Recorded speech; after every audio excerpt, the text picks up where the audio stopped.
कि दुआ के लिए हाथ उठाना ये दुआ के आदाब में से। अब बाज लोग कहते हैं साहब नमाज के बाद हाथ उठा के दुआ कर सकते हैं कि नहीं? अगर इंडिविजुअली कर रहे हो, अलग अलग कर रहे हो, कर सकते हो, लेकिन अगर इज्तिमाई हो रही है तब ये बिदअत है, इसकी गुंजाइश नहीं। आदमी अपने तौर पर अल्लाह से कुछ मांग रहा है, कोई मसला नहीं, मांग सकता है भाई। जरूरी तो नहीं कि नमाज में मैंने सब मांगा। मेरा बच्चा बीमार है, नमाज मैंने पढ़ ली, अब मैं हाथ उठा के दुआ करूं अल्लाह मेरे बच्चे को शिफा दे। कारोबार को लेके परेशान हूं, दुकान अच्छी नहीं चल रही है, रोजी रोटी अच्छी नहीं चल रही है, नमाज पढ़ लिया, तस्बीहात पढ़ ली, दुआएं पढ़ ली, अस्कार पढ़ लिया, अब हाथ उठा के दुआ कर रहा हूं अल्लाह मेरी दुकान को तू चला दे, मेरी रोजी को कुशादा कर। कोई हर्ज की बात नहीं, हाथ उठा के दुआ कभी भी कर सकते हैं, कोई हर्ज की बात नहीं। बल्कि हाथ उठा के जब बंदा दुआ करता है, अल्लाह के प्यारे नबी फरमाते हैं इन्नल्लाह हय्युन करीमुन, अल्लाह ताला हया वाला है, अल्लाह ताला करम वाला है। जब बंदा अल्लाह की बारगाह में हाथ उठा के दुआ करता है तो अल्लाह ताला को हया आती है कि बंदे को खाली हाथ कैसे लौटाए। अल्लाह बंदे को खाली हाथ नहीं लौटाता।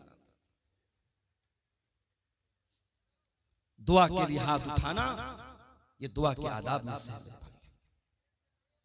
अल्लाह के रसूल कह रहे लंबा सफर करके आया है, बाल मैले कुचैले, कपड़े गंदे, और हाथ उठा के दुआ कर रहा है और कहता या रब्बी ऐ मेरे रब, या रब्बी ऐ मेरे रब। अल्लाह को रब कह के दुआ कर रहा है। ये भी मसला याद रखो, जब अल्लाह को रब कह के दुआ मांगी जाए तो दुआ जल्दी कबूल होती है। एक तो मुसाफिर है, मुसाफिर की दुआ जल्दी कबूल होती है। लंबा सफर करके आया है, मुसाफिर है, कपड़े मैले कुचैले हैं, हाथ उठा के दुआ कर रहा है, अल्लाह को रब कह के दुआ कर रहा है।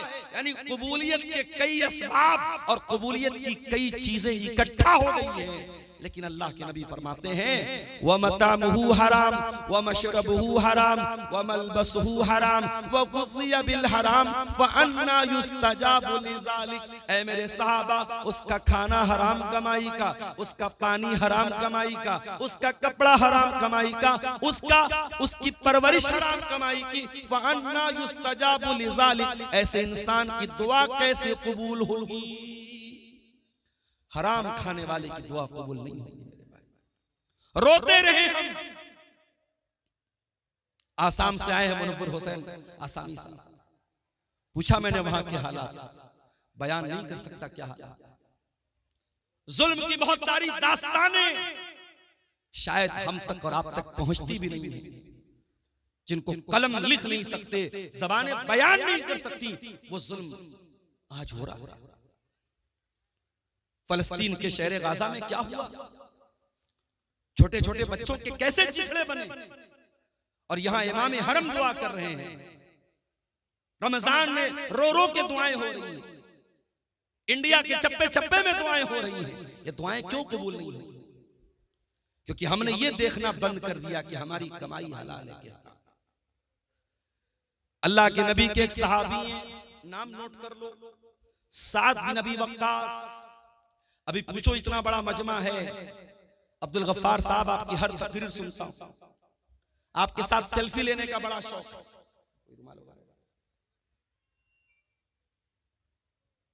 हर तकरीर सुनता हूं, हर जलसे में जाता हूं। अभी पूछ लूं कि वो 10 सहाबा कौन है जिनका नाम लेकर के अल्लाह के रसूल ने जन्नती कहा है, तो मुट्ठी भर लोग होंगे जो सही बता पाए, जबकि बच्चे बच्चे को पता होना चाहिए। 10 सहाबा जन्नती हैं। 4 सहाबा तो वो हैं जिनको हम खुलफाए राशिदीन कहते हैं, अबू बकर, उमर, उस्मान, अली। ये तो 4 हैं। उसके अलावा कौन है? हजरत साद बिन नबी वक्कास, हजरत सईद बिन जैद, हजरत तलहा, हजरत जुबैर, हजरत अब्दुर्रहमान बिन औफ और हजरत अबू उबैदा बिन जर्रा।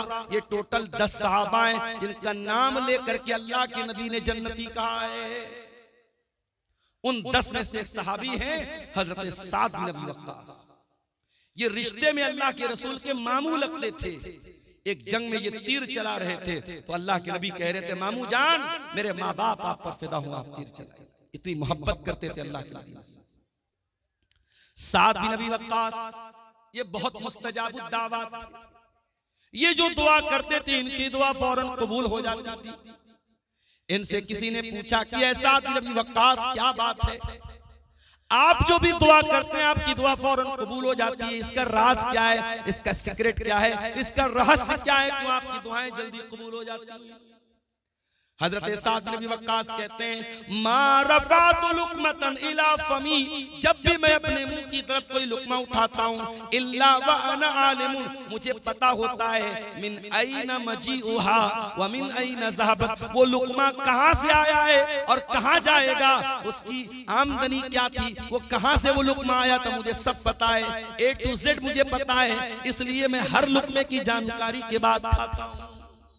अल्लाह, ये थे सहाबा जो एक लुकमा भी अगर मुंह में डालते थे तो इस बात की परवाह करते थे मैं हलाल तरीके से खा रहा हूं या हराम तरीके से। यहां तो बड़ी बड़ी बिल्डिंगें हराम कमाई की बन गई, यहां तो हराम कमाई से बड़े बड़े अंपायर खड़े हो गए, बड़ी बड़ी बिल्डिंगें बना के रख दी, लाखों करोड़ों का बैलेंस बना के रख दिया। वो लोग अल्लाह को क्या हिसाब देंगे, हम जरा बता दो। दूसरे का माल नाजायज तरीके से अगर हमने खाया है अल्लाह को हिसाब देना पड़ेगा। अच्छा एक बात बताओ, आज के इस गए गुजरे दौर में भी हम मस्जिद का एहतराम करते हैं कि नहीं करते? बहुत एहतराम करते हैं। शराबी जब मस्जिद के पास से गुजरता है शराफत से गुजर जाता है, नहीं मस्जिद के पास कोई हुड़दंग नहीं, कोई शरारत नहीं। और हमारे हिंदुस्तान में तो हमारे गैर मुस्लिम भाई भी मस्जिद का बड़ा एहतराम करते थे। होली का त्योहार आता था, होली खेलते थे, हमने अपने मोहल्ले में देखा, सारे मोहल्ले में होली खेल रहे, बीच में मस्जिद आई, नहीं भाई ये मस्जिद है, यहाँ कोई बदतमीजी नहीं होनी। ये एक माहौल था हिंदुस्तान का, वो अलग बात है। धीरे धीरे नफरत को जहनों में डाला गया। अब तो बाकायदा मुसलमानों की मस्जिद पर दूसरे मजहब का आदमी अपना झंडा लगाने की कोशिश करता है और मस्जिद के सामने गाली गलौज भी हो रहा है और भड़काऊ नारे भी लगाए जा रहे हैं, हालात खराब किए जा रहे हैं। मगर मस्जिद का एहतराम गैर मुस्लिम भी हमारे देश में करता था और करता है। मस्जिद का एहतराम हम सब करते हैं। मस्जिद से भी बढ़ करके एक मुसलमान की जान, एक मुसलमान का माल और एक मुसलमान की आबरू की अहमियत है मेरे भाई। आइए बुखारी की वो हदीस आपको सुनाता हूं। हदीस के रावी कौन? अब्दुल्ला बिन अब्बास। अब्दुल्ला बिन अब्बास कौन है? नबी के चचा के बेटे हैं, 8 साल के बच्चे हैं। रात में जब अल्लाह के नबी तहज्जुद के लिए उठा करते थे, अब्दुल्ला बिन अब्बास आते थे और वजू का पानी ला के रख देते थे।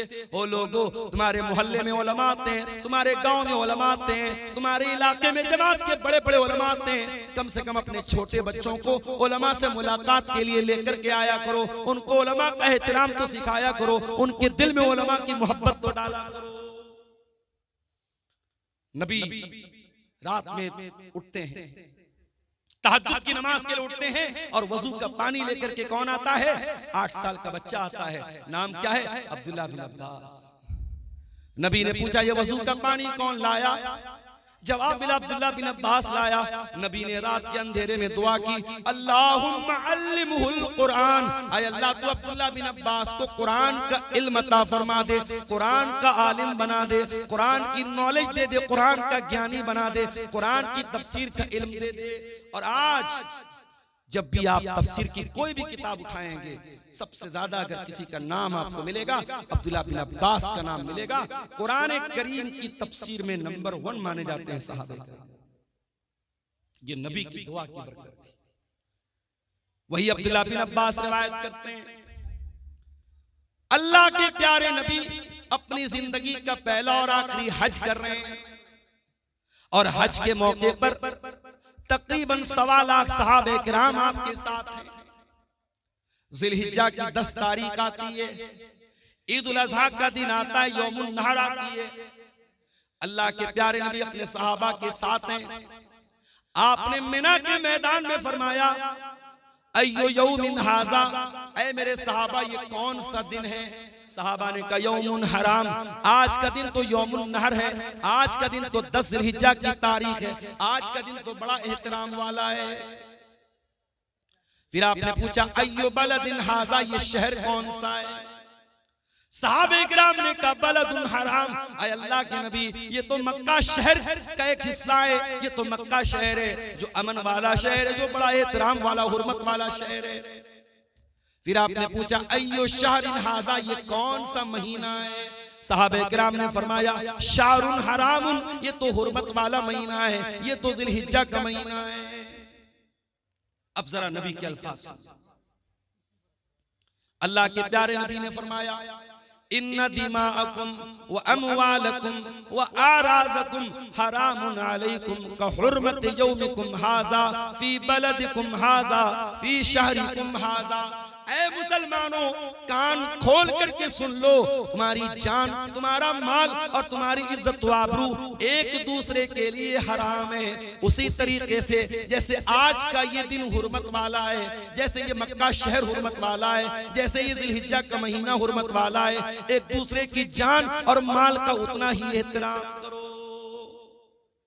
किसी का माल नाजायज तरीके से लेना आपके लिए जायज नहीं है। और आगे बढ़िए, कुरान का दूसरा पारा उठाइए। अल्लाह फरमाता है वला ताकुलू अमवालकुम बैनकुम बिल बातिल। ऐ मुसलमानों, तुम एक दूसरे का माल नाजायज तरीके से, बातिल तरीके से, इनवैलिड तरीके से, अवैध तरीके से न खाया करो। एक दूसरे का माल हराम तरीके से न खाया करो।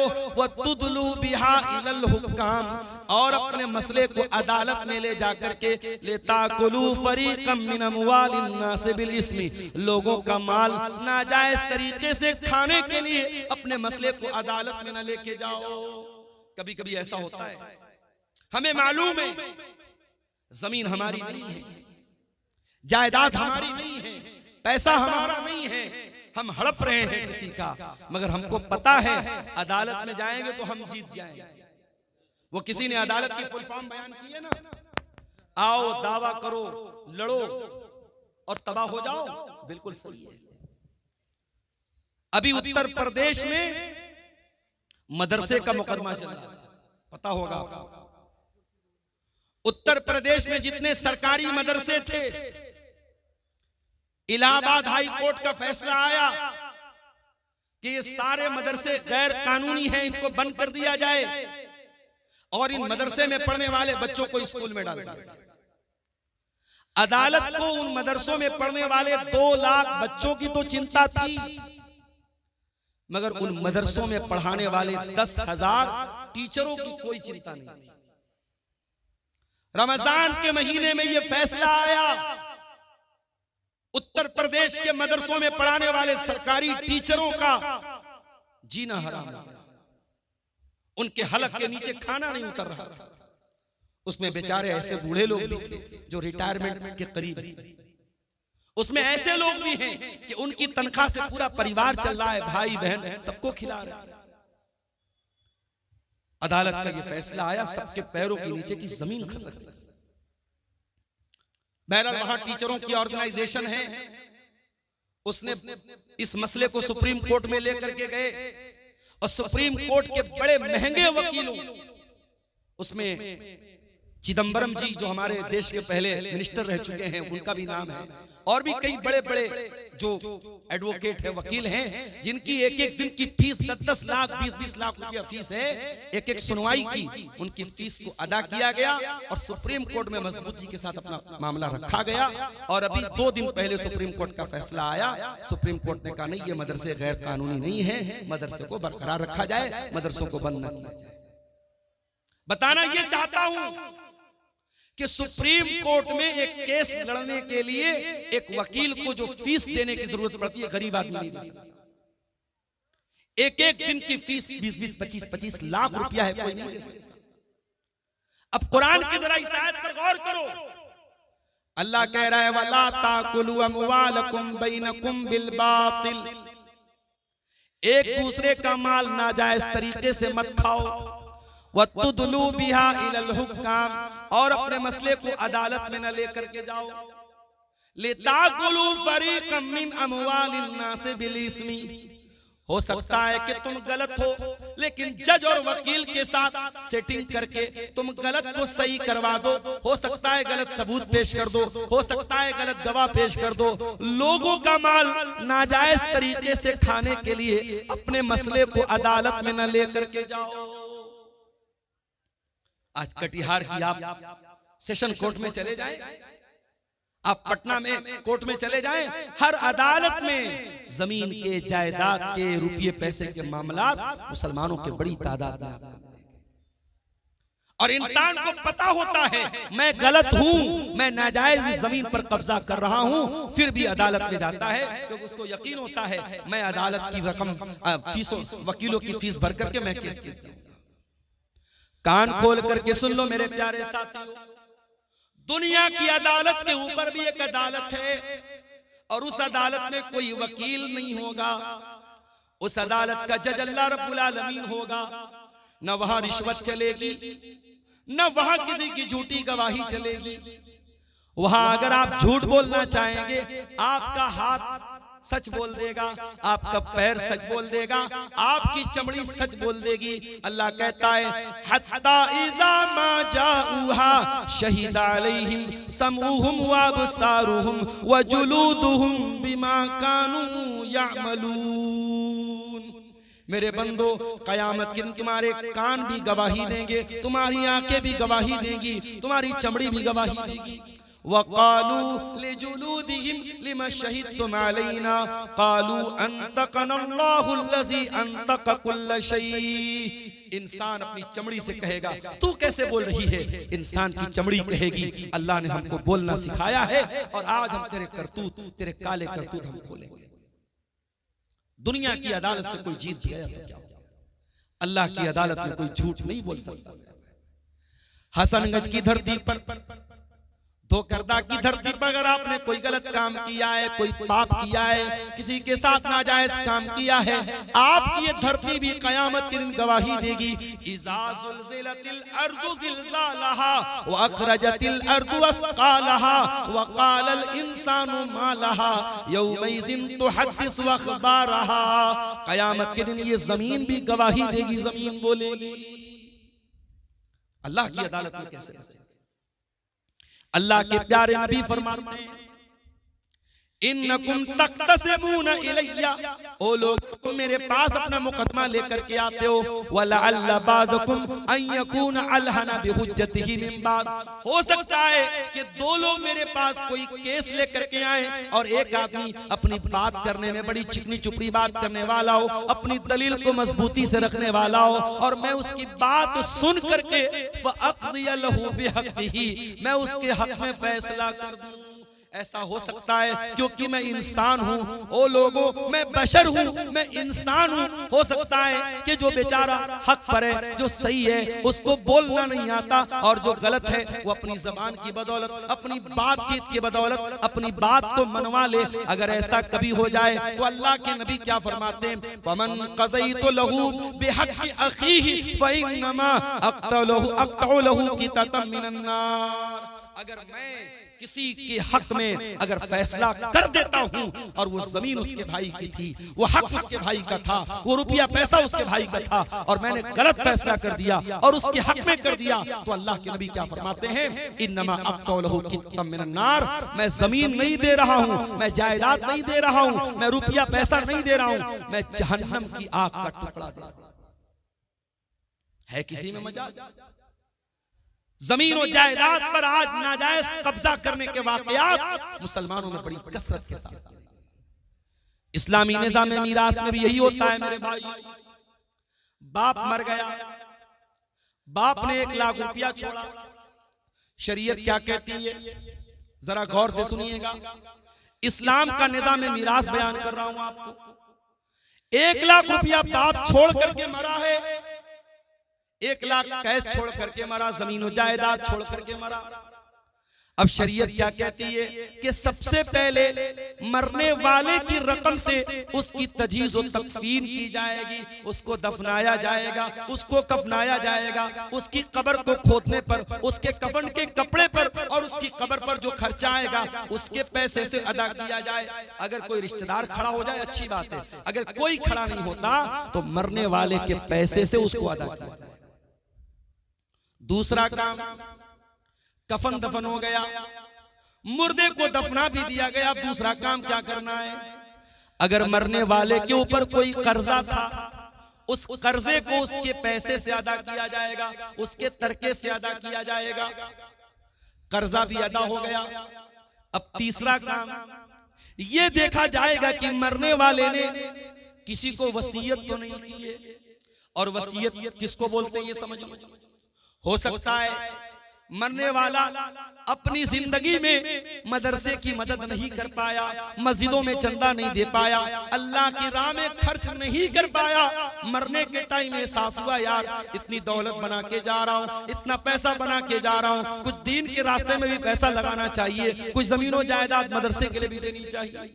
जैसे आज आपके मदरसे के लिए चंदा हुआ, मुझे चंदा करना नहीं आता, मेरे मुझे कहा था जो साहब मुझे लेके आ रहे थे, उन्होंने कहा था मौलाना साहब थोड़ा आप चंदे पर बोल दीजिएगा, लोग आए मुसाफा करके देते। ये सब मुझसे नहीं होता मेरे भाई, लेकिन एक अपील करता हूं कि जिंदगी में यही चीजें आपके काम आएंगी। अब्दुल गफ्फार साहब की तकरीर सुनेंगे रात में चले जाएंगे, मौलाना जर्जी साहब की तकरीर सुनेंगे चले जाएंगे, मगर आपने इस मदरसे को जो चंदा दिया होगा वो कहीं ना कहीं आपके नामे आमाल में, आपकी नेकियों के अकाउंट में दर्ज हो जाएगा और कयामत के दिन भी वो आपके काम आएगा।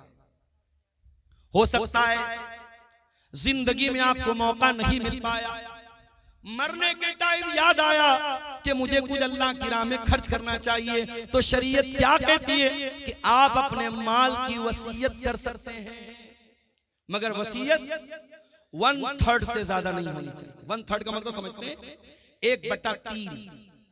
अगर मरने वाला 3 लाख रुपया छोड़ के गया है तो किसी मस्जिद में, किसी मदरसे में, किसी यतीम को, किसी गरीब को या किसी ऐसे रिश्तेदार को जो उसका वारिस नहीं है, वारिस को वसीयत नहीं कर सकता। अपने बेटे को वसीयत करके जाए, बेटे को इतना दे दो, बेटी को इतना दे दो, उसका कोई एतबार नहीं। वारिस को वसीयत, बेटा तो वारिस है, बेटी तो वारिस है, बाप तो वारिस है, वारिस को वसीयत नहीं करेगा। वारिस के अलावा कोई रिश्तेदार है, मान लो किसी बच्चे को आपने गोद ले लिया, किसी बच्चे को आपने पाल लिया, परवरिश कर ली।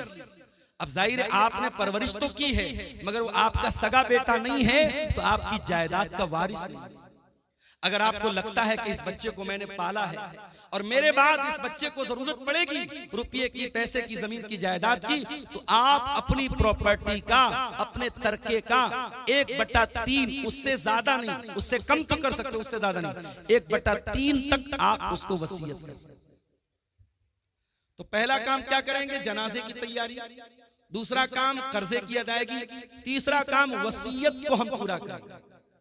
अगर मरने वाला 3 लाख रुपया छोड़ के गया और ये कह करके गया कि मैंने जिस बच्चे को गोद लिया था ये 3 लाख रुपया उसको दे दिया जाए, तो फतवा आप लेने जाएंगे, आप बिहार के किसी आलिम से ले ले, यूपी के किसी आलिम से ले ले, पूरी दुनिया के किसी आलिम से ले ले, तमाम उलमा का फतवा यही मिलेगा कि वसीयत गलत है और उसकी 3 लाख में से सिर्फ 1 लाख रुपया उस बच्चे को दिया जाएगा, 3 लाख पूरा नहीं दिया जाएगा। क्योंकि शरीयत क्या कहती है कि आप जब मर रहे हैं आपके माल में आपके वारिस का हक है, आप अपने वारिस को महरूम नहीं कर सकते। दुनिया की और शरीयतों में, दुनिया के और मज़ाहिब में ऐसा कोई निजाम नहीं है, ऐसा कोई सिस्टम नहीं है। अमेरिका में बहुत बड़े बड़े लोग मर गए और मरने के पहले अपनी सारी जमीन जायदाद अपने कुत्ते के नाम करके चले, अपने कुत्ते के नाम, अपने नौकर के नाम, अपनी गर्लफ्रेंड के नाम, अपनी रखैल के नाम करके जाते हैं। अल्लाह का शुक्र अदा करो, अल्लाह ने हमें और आपको इस्लाम जैसी नेमत से नवाजा है। इस्लाम में आप वसीयत भी अगर करेंगे अपने माल की तो किसी इंसान को करेंगे, किसी जानवर को नहीं कर सकते, या किसी मस्जिद में करेंगे, किसी मदरसे में करेंगे, किसी अच्छे काम में करेंगे, और वो वसीयत 1/3 से ज्यादा नहीं कर सकते। अगर 3 लाख रुपया छोड़ के जा रहे हो तो 1 लाख से ज्यादा नहीं कर सकते। अब ये 3 काम होने के बाद अब चौथा नंबर आया, अब वारिसों को हिस्सा दिया जाएगा। अब जब वारिसों को हिस्सा दिया जाएगा तो कुछ लोगों का हिस्सा तो अल्लाह ने बता दिया, माँ का इतना हिस्सा है, बाप का इतना हिस्सा है, शौहर का इतना हिस्सा है, भाई का इतना हिस्सा है। कुछ लोगों का हिस्सा तो अल्लाह ताला ने बता दिया है और कुछ लोगों का अल्लाह ताला ने हिस्सा नहीं बताया है। जो वारिसों को देने के बाद जो बचेगा वो उनके दरमियान बांट दिया जाएगा। जैसे बेटे और बेटी का हिस्सा अल्लाह ताला ने तय नहीं किया है। अगर बाप जिंदा है, अगर माँ जिंदा है तो बाप को 1/6 दिया जाएगा, माँ को 1/6 दिया जाएगा और माँ बाप को देने के बाद, और अगर मरने वाले की बीवी जिंदा है और औलाद मौजूद है तो बीवी को 8वां हिस्सा दिया जाएगा और औलाद अगर नहीं है तो बीवी को 1/4 दिया जाएगा। बीवी को देने के बाद, माँ बाप को देने के बाद अब जो बाकी बचेगा वो बेटे और बेटी को दिया जाएगा। अब बेटे को कितना मिलेगा, बेटी को कितना मिलेगा? कुरान कहता है लिज़्ज़कर मिस्लु हज़्ज़िल उन्सयैन, लड़के को लड़की का डबल मिलेगा, लड़के को लड़की का डबल मिलेगा। अब दुनिया में लोग इस पर बड़ा वावैला मचाते हैं, तो इस्लाम में बड़ी नाइंसाफी है, औरत के साथ बड़ा अन्याय हो रहा है। लड़के को डबल मिल रहा है, लड़की को आधा मिल रहा है। पहली बात तो ये है, इस्लाम अल्लाह का दीन है और अल्लाह के दीन में कभी नाइंसाफी नहीं हो सकती। अल्लाह तो अदल वाला है, अल्लाह तो आदिल है और अल्लाह का हर हुक्म अदल वाला है। अल्लाह को खूब पता है किसको कितना देना है। अल्लाह के कानून में कभी नाइंसाफी नहीं हो सकती। अगर अल्लाह ताला ने लड़का लड़की को बराबर दिया होता, अगर अल्लाह के कानून में बराबर का हुक्म होता तो ये लड़के के साथ नाइंसाफी हो जाती। क्यों? क्योंकि कमा के लाना तो लड़के को है, अपनी बहन को कमा के भाई देगा, अपनी बेटी को कमा करके बाप देगा, अपनी बीवी को कमा करके शौहर देगा।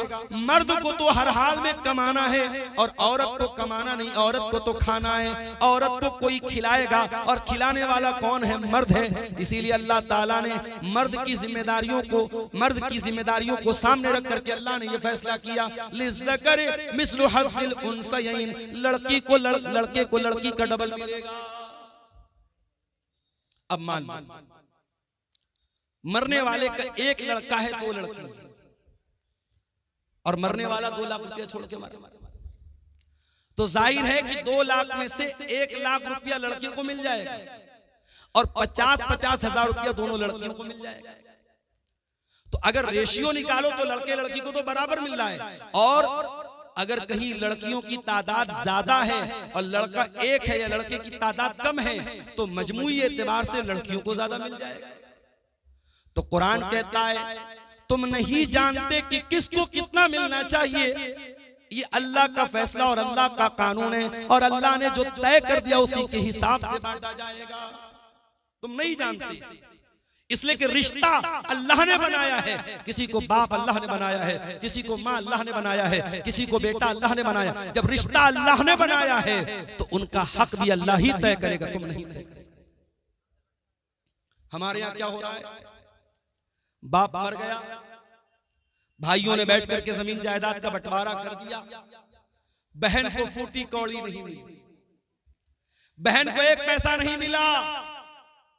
बहन आई, भाई आपने बाप की जायदाद का बंटवारा किया, मुझे क्यों नहीं दिया? भाइयों ने धमकी दी। मैं शेरशाबादी माहौल नहीं जानता, मैं कटिहार का माहौल, मैं बनारस की बात कर रहा हूं, अपने माहौल की बात कर रहा हूं। भाइयों ने धमकी दी, अगर तू अपना हिस्सा ले लेगी आज के बाद हमसे रिश्ता मत रखना, हमसे कोई ताल्लुक मत रखना। अगर हमने अपने बाप की प्रॉपर्टी में से तुझको हक दे दिया तो आज से रिश्ता खत्म। बहन बेचारी सोचती है भाई से रिश्ता खत्म करना बड़ा महंगा सौदा है, भाई और भतीजे की मोहब्बत भी दिल में होती है। बहन कहती भैया जो है आप रख लीजिए, मुझे कोई जमीन जायदाद नहीं चाहिए। इस तरीके से ब्लैकमेल किया जाता है और प्रेशराइज किया जाता है और दबाव डाला जाता है बहनों के ऊपर, और बहनें मजबूरी में आकर के अपना हिस्सा अपने भाई को लिख लेती। और ये काम कौन कर रहा है? ये 5 टाइम का नमाजी कर रहा है, चेहरे पर भरपूर शरई दाढ़ी रखने वाला और माथे पर सजदे का निशान सजाने वाला, अपने आप को मुत्तकी कहने वाला, अपने आप को परहेजगार कहने वाला भी ये काम कर रहा है। ओ लोगों, अल्लाह को क्या हिसाब दोगे जब अल्लाह का कानून ये कह रहा है कि आपके वालिद के इंतकाल के बाद आपके बाप की प्रॉपर्टी में आपका हिस्सा है और आपकी बहन का भी हिस्सा है। वो कौन सा कानून है, वो कौन सा इंसाफ है जिसकी वजह से आपने अपनी बहन को उसका हक नहीं दिया? जरा ईमान से बताओ, जरा अपने दिल पर हाथ रख करके बताओ मेरे भाई। और ये भी याद रखिए, इस्लाम का जो निजाम मीरास है ये कोई बाई चॉइस नहीं है कि अमल कर लो तो अच्छी बात है और अगर अमल नहीं करोगे तो कोई हर्ज की बात नहीं है। अल्लाह ने जब मीरास का कानून बयान किया तो क्या फरमाया?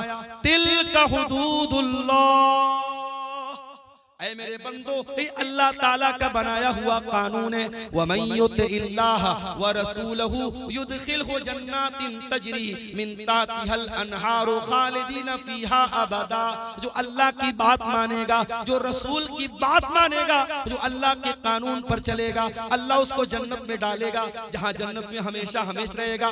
वज़ालिकल फौजुल अज़ीम, और ये बहुत बड़ी कामयाबी है। वमन यासिल्लाह व रसूलहु वयतअद्दा हुदूदहु, और जो अल्लाह की नाफरमानी करेगा, जो रसूल की नाफरमानी करेगा, जो अल्लाह के कानून को तोड़ेगा, जो अल्लाह के निजाम मीरास को नहीं मानेगा, जो अल्लाह के बनाए हुए कानून के मुताबिक अपनी बहन बेटी को हिस्सा नहीं देगा, अल्लाह क्या फरमाता है? युदखिलहु नारन खालिदन फीहा, अल्लाह उसको जहन्नम के अंदर डालेगा और जहन्नम में बहुत लंबे टाइम तक वो रहेगा। वलहु अज़ाबुम मुहीन, और उसको जलील करने वाला अज़ाब दिया जाएगा। जहन्नम की आग, मेरे भाई, हम सोच भी नहीं सकते। कोई ये ना सोचे अरे हम तो तौहीद वाले हैं, हम जहन्नम में जाएंगे, कुछ दिन तक जहन्नम में रहेंगे फिर निकल जाएंगे। कोई ये ना सोचे। जहन्नम की आग हम एक सेकंड के लिए बर्दाश्त नहीं कर सकते, इसलिए कि जहन्नम की आग तो बड़ी खतरनाक होगी। अल्लाह फरमाता है कुल्लमा नज़िजत जुलूदुहुम बद्दलनाहुम जुलूदन गैरहा लियज़ूक़ुल अज़ाब। जब जहन्नम की आग में तुम्हारी चमड़ी जल जाएगी, हम दूसरी चमड़ी चढ़ा देंगे, हम बार बार जलने की तकलीफ जहन्नमियों को देंगे। अगर जहन्नम के अजाब को सहन कर सकते हो, अगर जहन्नम के अजाब को बर्दाश्त कर सकते हो, तो अपनी बहन और बेटी का हक मार लो, और अगर बर्दाश्त नहीं कर सकते तो जाओ माफी मांगो और अपनी बहन और बेटी को उसका हक दे दो। एक और तरीका चल रहा है हरामखोरी का, और मुसलमानों में ज्यादा पाया जा रहा है। जमीन मेरी है और मेरी जमीन के बगल में उसके मेरे पड़ोसी की जमीन है। मैं धोखे से क्या करता हूं, अपने पड़ोसी की जमीन का 1 फीट हिस्सा अपनी जमीन में शामिल कर ले रहा हूं। मैं मिसाल दे रहा हूं, अपने पड़ोसी की, अपने रिश्तेदार की जमीन पर नाजायज कब्जा करने के लिए जमीन पर बनी हुई बाउंड्री को मिटा देना, निशान को मिटा देना, या जमीन और जायदाद के कागज में हेर फेर कर लेना।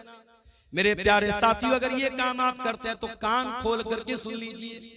अल्लाह के नबी फरमाते हैं लानल्लाहु मन गय्यरा मनारल अर्ज़ी, जो जमीन के निशान को बदल दे, जो जायदाद को हड़पने के लिए, जमीन को हड़पने के लिए जमीन के निशानात को बदल दे, उसके ऊपर अल्लाह की लानत बरसती है।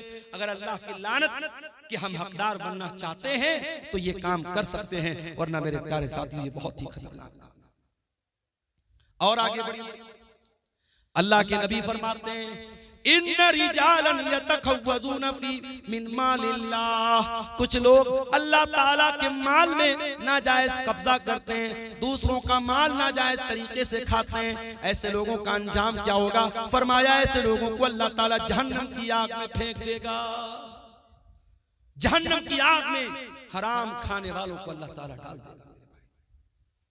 आप में से बहुत सारे लोगों ने हज उमरा भी किया होगा।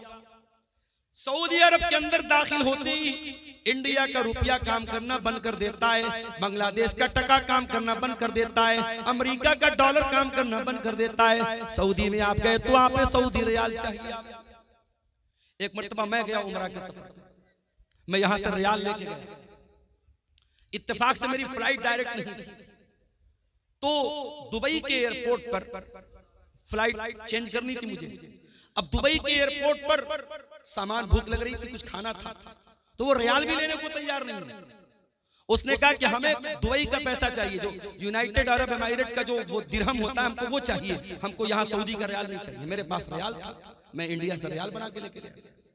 हर देश की अपनी एक करेंसी है। अमेरिका के लोग इंडिया में आते हैं, डॉलर को रुपये में बदल के एक्सचेंज करके तब आते हैं। इंडिया का आदमी सऊदी जाता है, अपने रुपये को रियाल में चेंज करता है। हर देश की अपनी एक करेंसी होती है मेरे भाई। एक बात बताऊं आपको, कयामत के दिन करेंसी कौन सी चलेगी? किसी का माल हड़प लिया किसी ने, 1 लाख रुपया किसी का नाजायज कब्जा कर लिया। अब कयामत के दिन जिसका पैसा उसने मारा है, जिसका हक मारा है, उसने अल्लाह की अदालत में कहा, अल्लाह इसने मेरा 1 लाख रुपया नाजायज तरीके से लिया है। अल्लाह के नबी फरमाते हैं कयामत के दिन रुपया तो नहीं चलेगा, पैसा तो नहीं चलेगा, दिरहम तो नहीं चलेगा, दीनार तो नहीं चलेगा। कयामत के दिन कौन सी करेंसी चलेगी? जरा गौर से सुनना कटिहार के लोगों, हसनगंज के लोगों, जरा गौर से सुनना कि कयामत के दिन कौन सी करेंसी चलेगी। अल्लाह के प्यारे नबी फरमाते हैं अपने सहाबा से, ऐ मेरे सहाबा ये बताओ कि सबसे गरीब आदमी कौन है, सबसे कल्लाश आदमी, सबसे निर्धन आदमी, सबसे पुअर आदमी कौन है, सबसे गरीब आदमी कौन है? सहाबा ने कहा अल्लाह के नबी जिसके पास दिरहम ना हो, दीनार ना हो, रुपया ना हो, पैसा ना हो, सबसे बड़ा गरीब वही है। आपने फरमाया मेरी उम्मत के अंदर सबसे बड़ा गरीब वो होगा जो कयामत के दिन रोजा लेकर के आएगा, नमाज लेकर के आएगा, सदका खैरात लेकर के आएगा, ज़कात लेकर के आएगा, मगर किसी को गाली दी होगी, किसी को बुरा भला कहा होगा, किसी का माल हड़पा होगा, किसी पर झूठा इल्जाम लगाया होगा, उसकी नेकियां उन हकदारों को बांट दी जाएंगी। जिसका हक आपने मारा है, आपका रोजा लेके चला गया, आपकी नमाज लेके चला गया, आपका सदका खैरात लेके चला गया, आपका हज और उम्रा लेके चला गया। और अल्लाह के नबी फरमाते हैं फ़इन फ़नियत हसनातुहु, अगर उसकी नेकियां खत्म हो जाएंगी और फिर भी कुछ हकदार लोग लाइन में खड़े होंगे, अल्लाह ताला उन हकदारों के गुनाह इसके ऊपर लाद देगा। अल्लाह, हम लोग तो बड़ा खुश हैं साहब, हमने तो बड़ा दान दिया है मदरसों में, बड़ा जलसों में दान दिया है, बड़ा हज और उम्रा किया है। कयामत के दिन अगर हुकूकुल इबाद में कोताही की है, अगर किसी का हक मारा है, कयामत के दिन ये दान, ये चंदा, ये रुपया, ये पैसा जो अल्लाह की राह में हमने दिया है, सब बर्बाद हो जाएगा अगर हमने हुकूकुल इबाद में कोताही की। मेरे प्यारे साथियों, अल्लाह के प्यारे नबी फरमाते हैं अगर उसकी नेकियां खत्म हो जाएंगी और फिर भी हकदार लाइन में लगे हैं, अल्लाह ताला उन हकदारों के गुनाह इसके ऊपर ला देगा। जो इंसान दुनिया से नमाज लेकर के आया था, रोजा लेकर के आया था, ज़कात लेकर के आया था, हज लेकर के आया था, अब उसके ऊपर गुनाह लादे जा रहे हैं, बिल्कुल गुनाहों से भर जाएगा। सुम्मा तुरिहा फिन्नार, फिर उसको जहन्नम के अंदर फेंक दिया जाएगा। इतना खतरनाक मामला है मेरे भाई। इसलिए वरासत के मामलात में अल्लाह से डरो मेरे भाई। और कभी गौर करो, जिस बहन का हक मार रहे हो, जिस भतीजे का हक मार रहे हो, उसके बाप के मरने के बाद वो यतीम है, और यतीम का माल अगर नाजायज तरीके से कोई खाता है, उसकी बड़ी खतरनाक वईद है। अल्लाह के प्यारे नबी अल्लाह ताला कुरान में फरमाता है इन्नल्लज़ीना याकुलून अमवालल यतामा ज़ुल्मन इन्नमा याकुलून फी बुतूनिहिम नारा।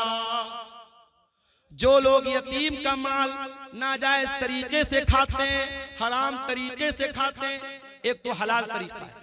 अगर किसी यतीम की परवरिश आप कर रहे हैं और आप पैसे वाले नहीं हैं, आप उसकी परवरिश कर रहे हैं और उस परवरिश के बदले में उस यतीम का जो माल है उसमें से अपने हक भर का पैसा आप ले रहे हैं, तो उसकी गुंजाइश मौजूद है। लेकिन अगर नाजायज तरीके से यतीम का माल कोई खा रहा है, इन्नल्लज़ीना याकुलून अमवालल यतामा ज़ुल्मा, जो यतीम का माल नाजायज तरीके से खा रहा है, इन्नमा याकुलून फी बुतूनिहिम नारा, वो अपने पेट में जहन्नम की आग भर रहा है, अपने पेट में जहन्नम की आग। यतीम इस लायक नहीं है कि उसके ऊपर जुल्म किया जाए।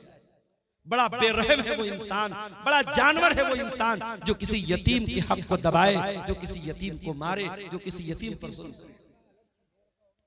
अल्लाह के प्यारे नबी तो यहां तक फरमाते हैं, अना वकाफिलुल यतीम कहातैन, मैं और यतीम की परवरिश करने वाला जन्नत में इस तरीके से रहेंगे। आपने अपनी दोनों उंगलियों से इशारा करके फरमाया जैसे ये दोनों उंगलियां एक दूसरे के साथ मिली हुई हैं। ओ लोगों, यतीम की परवरिश करने वाला जन्नत में मेरे साथ रहेगा।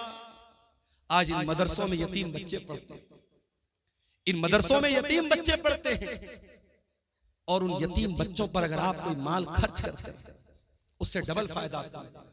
जो सवाब मिलेगा दान का चंदे का वो तो मिलेगा, अगर यतीम बच्चे के ऊपर आप माल खर्च कर रहे हैं तो कयामत के दिन अपने नबी के साथ रहने का मौका आपको मिलेगा। अल्लाह के नबी फरमाते हैं जो किसी यतीम की परवरिश में हिस्सा लेता है, अल्लाह के नबी फरमाते हैं कयामत के दिन वो जन्नत में मेरे साथ रहेगा। मेरे प्यारे साथियों, किसी यतीम के माल को नाजायज तरीके से खाना जब हराम है, आपकी बहन भी आपके बाप के मरने के बाद यतीम हो गई, आपका भतीजा अपने बाप के मरने के बाद यतीम हो गया, उस भतीजे का, उस बहन का हक मारने के पहले सोच लो कि कल अगर तुम्हारे बच्चे यतीम हो गए तो उनका क्या होगा। उसकी जगह अपने आप को रख के सोचो, तुम्हारा इंतकाल हो जाए और तुम्हारे बच्चों के साथ कोई ना इंसाफी करे, तुम्हारे बच्चों का कोई हक मार ले, तो सोचो तुम्हें कैसा लगेगा।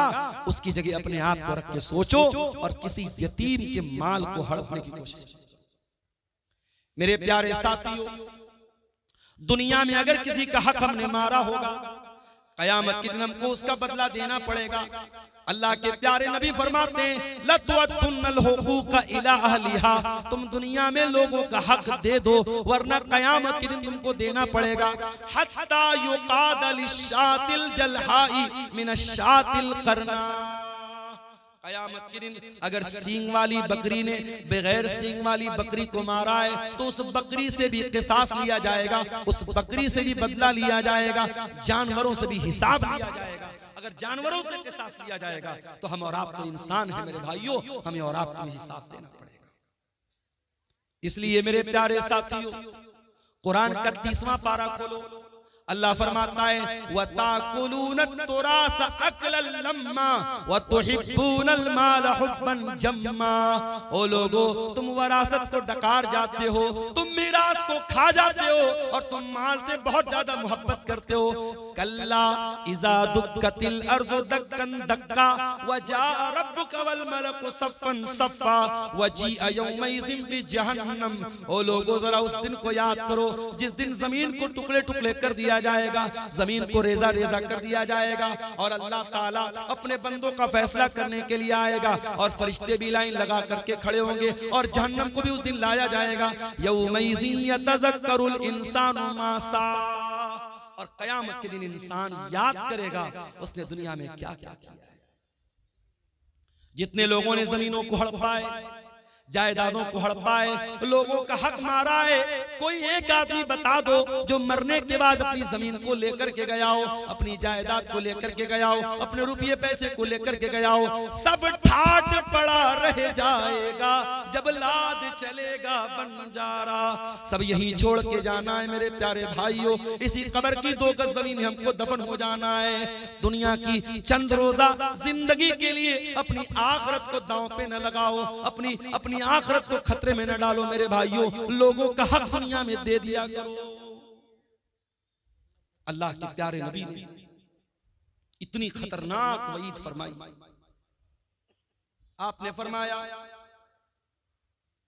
अपने इंतकाल के कुछ पहले आपने फरमाया अस्सलाता सलाता वमा मलकत ईमानुकुम।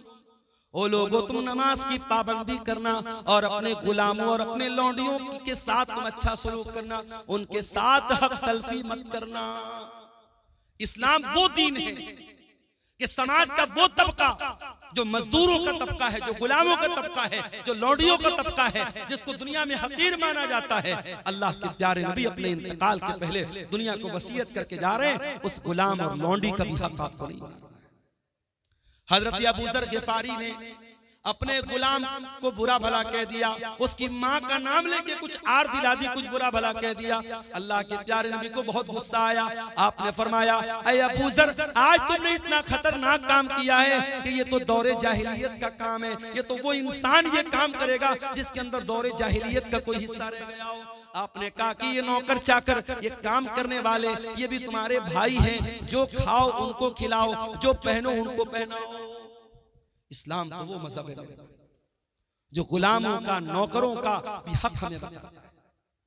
दुनिया में लोग मजदूर दिवस मनाते हैं, बड़ी बड़ी तंजीमें बनी हैं, एसोसिएशन बनी हैं मजदूरों के हुकूक के लिए।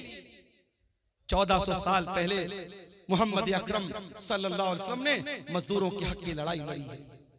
मजदूरों को उनका हक दिया है आपने। अल्लाह के प्यारे नबी फरमाते हैं, आतुल अजीर हक़्क़हु क़ब्ल अन यजिफ़ अरक़हु, मजदूर का पसीना सूखने के पहले उसकी मजदूरी दे दो। मेरे प्यारे साथियों, इस्लाम तो वो प्यारा दीन है जो हर हकदार को उसका हक टाइम पर देने की तालीम देता है। इसलिए अगर किसी के बाप का इंतकाल हो चुका है तो देर न करे, अपने भाइयों को इकट्ठा करे, बहनों को इकट्ठा करे, मुफ्ती साहब को बुला ले। बाप जो जमीन छोड़ के गए, जो जायदाद छोड़ के गए, जो सोना चांदी छोड़ के गए, जो खेत खलियान छोड़ के गए, सबका कैलकुलेशन करके हिसाब कर ले और जिसका जो हक है वो उसको दे दे। मेरे भाई, दुनिया में चंद दिनों की परेशानी सह लो, ये इससे बेहतर है कि हमें आखिरत में अल्लाह के अजाब को सहना पड़े। और ये भी याद रखो, अगर हराम की जमीन में, हराम की जायदाद में अपने बच्चों को रख के पाल रहे हो, अपने बच्चों को भी जहन्नम की आग का हकदार बना रहे हो। हम ये समझ रहे हैं साहब हम हराम का पैसा कमा रहे हैं, हमारे घर में पैसा आ रहा है, हमारे बच्चे चैन की जिंदगी गुजार रहे हैं, हमारी फैमिली चैन की जिंदगी गुजार। गलत है ये। अगर पैसा हराम का आ रहा है और आपके बच्चे ऐश कर रहे हैं, आपकी बीवी ऐश कर रही है, वो हराम की कमाई आपके घर की बरकत को खत्म कर रही है। अल्लाह के प्यारे नबी फरमाते हैं, जो जिस्म हराम कमाई से परवरिश पाता है, फन्नारु औला बिही, वो जिस्म जहन्नम की आग में चलेगा। क्या हम चाहेंगे हमारे बच्चे जहन्नम की आग में जले? हम कभी नहीं चाहेंगे। ये चंद सवालात आए हैं, देख लेते हैं इसको। और आखिर में बार बार पीछे से डिमांड आ रही है, आप लोग बड़ी तादाद में मौजूद हैं और आपको बताने की जरूरत नहीं जलसे का मकसद क्या है। और मेरे भाइयों ने मुझे बताया इदारा काफी कर्जे में चल रहा है, उसकी जो बिल्डिंग वगैरह बनी है उस पर काफी कर्जा है। आप हजरात मेरी तकरीर के आखिर में जो भी ताउन है, आप जो भी दान कर सकते हैं, ताउन कर सकते हैं, यहाँ आके देते जाइएगा। इंशाअल्लाह उस पर बेहतरीन अजर अल्लाह ताला आपको देगा। और मैं सबके लिए इज्तिमाई तौर पर एक दुआ कर दूंगा। सऊदी अरब के साथ ईद और बकरीद की नमाज पढ़ना कैसा है? कुछ उलमा इसको जायज ठहराते हैं, साथ ही सऊदी अरब के साथ जज़ाकल्लाह खैर। देखिए किसी भाई ने ताउन पेश किया है, अल्लाह इनके ताउन को कबूल करे। मेरे भाइयों, हम अपने इंडिया में, अपनी कंट्री में नमाज कैसे पढ़ते हैं? क्या सऊदी के हिसाब से पढ़ते हैं? नहीं, हम यहाँ के हिसाब से नमाज पढ़ते हैं। सऊदी अरब में हमसे 2.5 घंटे का फर्क है। हम ऐशा की नमाज के बाद आराम से बिस्तर पे सोने जाते हैं, टीवी चालू करते पता लगा सऊदी अरब में ऐशा की अज़ान अब शुरू हो रही है। तो टाइम का फर्क है। वैसे ही चांद का भी फर्क है। चांद हमारे मुल्क में कभी और नजर आता है, सऊदी अरब में कभी और नजर आता है। और इस मसले में अगरचे कुछ उलमा का ये कहना है कि सारी दुनिया में एक चांद होना चाहिए, मगर आपके झारखंड के बहुत बड़े आलिम दीन इंतकाल कर गए, अल्लाह गरीब की रहमत करे, अल्लामा अब्दुल अजीज हक्कानी साहब रहमतुल्लाह अलैह। मैंने उनका मजमून पढ़ा था, बड़ी तफसील से उन्होंने लिखा था और उन्होंने दलाइल से साबित किया था।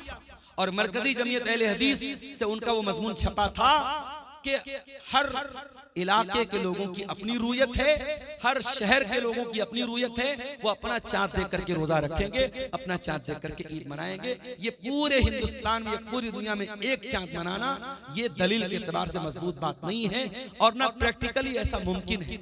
ऐसा जब तक मुमकिन नहीं है तब तक कोई अगर अपनी अलग ईद मना रहा है, अपना अलग रोजा रख रहा है, तो ये मुसलमानों की जमात में फूट डाल रहा है। उसको अल्लाह के यहाँ हिसाब देना पड़ेगा। बचत खाते में, बैंक में रखे हुए पैसे में ब्याज के तौर पर कुछ रुपए जमा कर देते और हमें मालूम नहीं पड़ता, तो उस पैसे को क्या किया जाए? देखिए ये मत कहिए कि मालूम नहीं पड़ता, सारा सिस्टम मौजूद है। इंटरेस्ट की रकम रोज नहीं आती है, हर क्वार्टर पर आती है। हर क्वार्टर का मतलब हर 3 महीने पर आपके बैंक में पैसा इंटरेस्ट का आता है। आप अपनी पासबुक पे अगर एंट्री कराएंगे, पासबुक पे लिख के आ जाएगा इंटरेस्ट का इतना पैसा है। आपको कुछ नहीं करना है, आप हर क्वार्टर पर अपने बैंक का स्टेटमेंट निकलवाइए और इंटरेस्ट की रकम निकाल करके वो रकम किसी गरीब को दे दीजिए, बस। वो आपके ऊपर इस्तेमाल नहीं होनी चाहिए, अपनी जात पर इस्तेमाल नहीं करना है, बैंक में रखना नहीं है, उसको निकाल के खर्च कर देना है। किसी भी कोई दवा इलाज के लिए जरूरत हो उसको दे दीजिए, किसी भी गरीब आदमी को जिसको जरूरतमंद है उसको, मुसलमान को भी दे सकते हैं, गैर मुस्लिम को भी दे सकते हैं, कोई हर्ज की बात इंशाअल्लाह नहीं है। नहीं नहीं, अजर की नीयत से नहीं, उस पर कोई अजर सवाब की नीयत नहीं करना है, वो कोई दान नहीं है। वो पैसा आप इसलिए गरीब को दे रहे हैं कि पैसा इस्तेमाल हो जाए, बस। उसको अपने ऊपर इस्तेमाल नहीं कर सकते आप, लेकिन गरीब को दे देंगे वो इस्तेमाल कर सकता है। सवाब आपको नहीं मिलेगा, ना सवाब की नीयत आपको। कुछ लोग 50% या 60% में चंदा करते हैं, वो कैसा है? देखिए शरीयत में ज़कात की रकम के जो मसारिफ बयान किए गए कुरान में, अल्लाह ने सूरह तौबा में बयान किए, उसमें ज़कात वसूलने वाले को भी ज़कात की रकम में से देने का हुक्म, वल आमिलीना अलैहा। लेकिन उसका बाकायदा परसेंटेज बनाना, और परसेंटेज भी इतना बड़ा बनाना कि देने वाला 1 लाख दे रहा है और मदरसे में 40,000 पहुंच रहा है, 30,000 पहुंच रहा है, तो बहुत गौर करने की बात है। इसलिए जो मेरी नजर में उलमा के फतावे हैं, जो तहरीरें हैं, उन्होंने सख्ती से मना किया है कि ठीक है चंदा लाने वालों को पैसा दिया जाए, मगर इतने भारी रेशियो के साथ उनको कमीशन देना ये मुनासिब नहीं है, इससे परहेज किया जाए। ये किसी भाई ने 500 रुपए की रकम दी है मदरसा रहमत आलम को, अल्लाह ताला इस बंदे पर रहमत फरमाए। 1-2 सवालात और आए हैं, मुझे 2 बजे तक का अल्टीमेटम मिला है, 2 बजने वाला है। कब्रिस्तान के नाम पर जमीन देने के बाद फिर उसी जमीन को वापस ले लेना कैसा है, और उस जमीन पर खेती गलत है। अगर आपने कब्रिस्तान के नाम पर जमीन वक्फ कर दी तो वक्फ जमीन को दोबारा वापस नहीं ले सकते। कब्रिस्तान के नाम पर जमीन वक्फ हो गई तो उस पर कब्रिस्तान ही बनेगा, उसको दोबारा लेना और खेती करना बिल्कुल गलत है, यह मुनासिब नहीं है। मेरी सगी बहन की शादी जिस लड़का से हुई, उस लड़का की सगी बहन से क्या मैं शादी कर सकता हूं नगद मेहर के साथ? 10 साल हो गया मेरी बहन की शादी होने का, अब मैं अपने बहनों की बहन से शादी करना चाहता हूं, तो क्या कर सकता हूं? बिल्कुल कर सकता हूं।